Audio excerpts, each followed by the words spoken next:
For decades now, the left studiously avoided the legislative process on controversial issues, instead relying upon the unelected judiciary to do their bidding.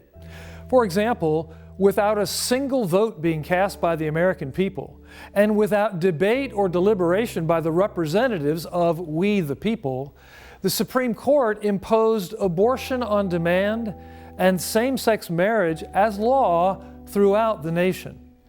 But when more than 50 years of leftist domination of the Supreme Court was broken by President Trump's 3 confirmed appointments to the court, the left erupted.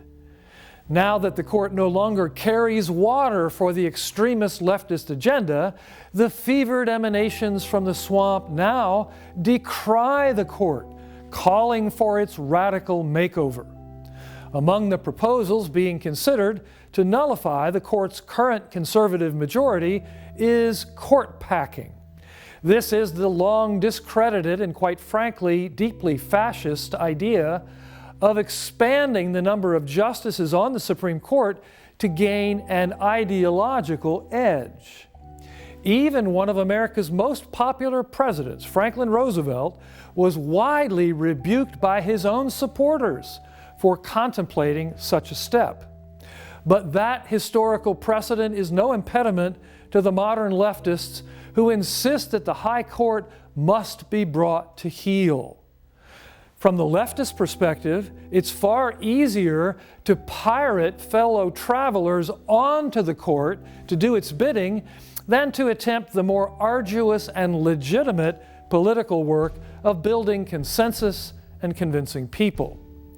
But within this debate, there exists a gem of constitutional reformation and revival. Listen, what if both sides agreed that the legal, political, and cultural fate of the nation should not be in the hands of a relative handful of unelected judges?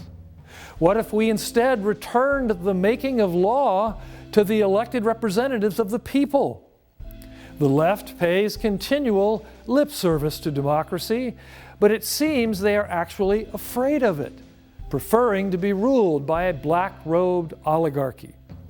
If those on the left actually cared about democracy, they would join with those on the right and stand against fiat rule by unelected judges. The founders' vision was a judiciary that refereed disputes about the law, not the unilateral determinant of law and culture.